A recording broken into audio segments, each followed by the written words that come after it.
Xin chào. So a lot of people have been asking me this in the comments.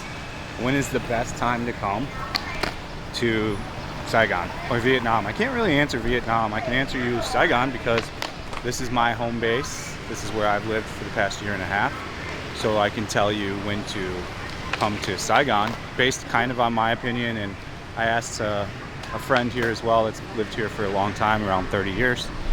And you know, there's two rainy seasons. Let's first get that out of the way. So if like you're a traveler that doesn't like rain, me personally, I like the rainy season here because it gives you a cool off during the day, but maybe that's not your mood. Maybe you don't like that. So they have two distinct seasons, the northeast monsoon months from November to April and the rainy southwest monsoon months of May through October. Humidity levels are usually at an average of 75% throughout the year. Let's see what else I can. Waiting for this to load. Regardless of the time of the year, you'll never need more than one layer of clothing in southeastern Vietnam City. So yeah, all year round, if you're packing, unless like you're coming here to work, I have never worn pants here once in my entire stay here. I wear just t-shirts, Hawaiian shirts, and shorts. So that's really all you need as far as clothing wise goes for the climate here. I like the rainy season, like I said, but let's kind of answer the question that the video is about. I would say Tet, so in February, is probably going to be one of the better times to come. There's going to be a lot of stuff happening in the city. A lot of stuff happening in the city. So you'll be able to see lots of things, go to like festivals, see all kinds of stuff. Oh, we got another vlogger here. Cross-vlogging, cross-vlogging. She's holding the microphone in her hand. Interesting technique. Can't say I would recommend it. Oh, we got a model over here. Let's pause the dialogue and check out the model. He's taking some photos. But yeah, arguably Tet would be a pretty good month. If you want like an off-season month to come to Vietnam, I think July is pretty good. Like I said, I don't mind the rain. But yeah, I mean, I think Tet, you're gonna have probably the most amount of things to do, things to see. There's not so many people here during Tet either. So like, they'll have the festivals around Tet, but then, you know, as far as like people here, a lot of people go back to their like countryside house if they're not Saigonese. So it gives you a pretty good chance to explore the city pretty empty. I love Tet here personally because the city becomes like a ghost town and traffic's really light. It's like really cool for me. I enjoy it. Light traffic is always a good time for me. What else can we say? So I mean, yeah, I came in July, and then the first time I came here, like, I don't know, 8 years ago or whatever, I came in, man, when did I come? I want to say like November. And it was pretty rainy. It was pretty rainy. Or it was October, I think it was October.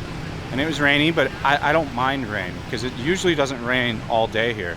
It just rains for like, usually 15-20 minutes, like hard monsoon rain. Sometimes like it can rain for an hour or two, but for the most part it's not that bad.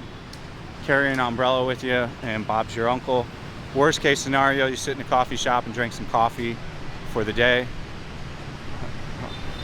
Shy to be on camera? It's okay. No worries, ladies. Like, get me off the camera. Other things I can say about the weather is it's always hot, it's always humid, it's always 80 degrees or higher. So if you don't like being hot and if you don't like a humid environment, you're probably not going to love it here. I grew up in summers in Florida, so for me it was no big deal. I like sweating, I guess, because, you know, I don't like it, but I don't mind it at all. Like, if you're a hardcore sweater, just carry around 2 shirts with you if you're walking around. But I think, yeah, like Tet, you're gonna see a bunch of cool things happening. It might be a really good time to come here and check things out. Now, this is all, like, you gotta realize, travel isn't gonna happen, in my opinion now, till 2022. I would even mark 2021 off the map.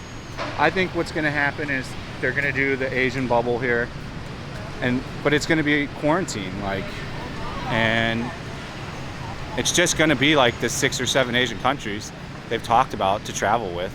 So, like, if they do bring back tourism, it's only gonna be to those 7 sectors.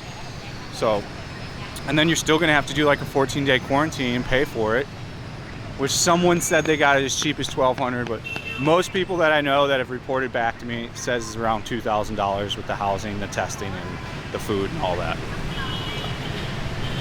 So, like, yeah, you got to understand that, like, probably until there's a vaccine out for like a year and that it actually works and that they can actually administer to everyone, is then Vietnam going to let you come in without doing like a vaccine or something.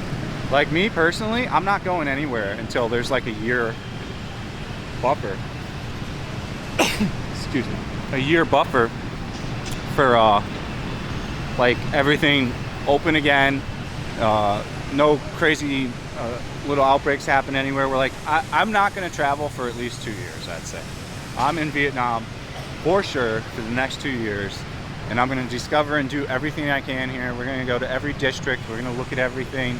We're going to walk every cool area I can think of, and then we're going to do a lot of like rural.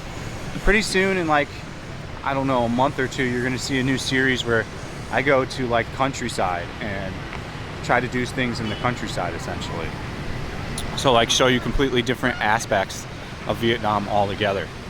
But yeah, I think it's going to be a really long time, guys. I think like 2 years is even optimistic.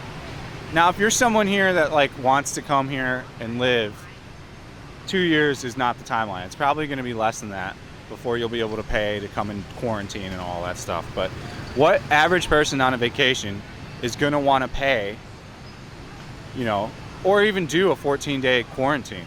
What are they filming, the baby? This guy's got a nice setup. I don't know what camera he's on. It looks nice. Looks like a smaller Sony.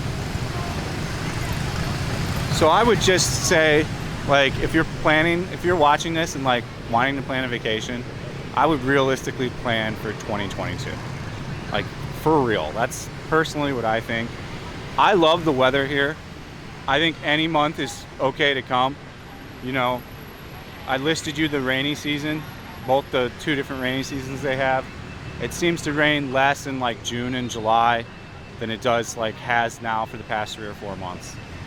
So I can only tell you what Google tells me and what I've experienced personally and what I asked my friend that's lived here for 30 years.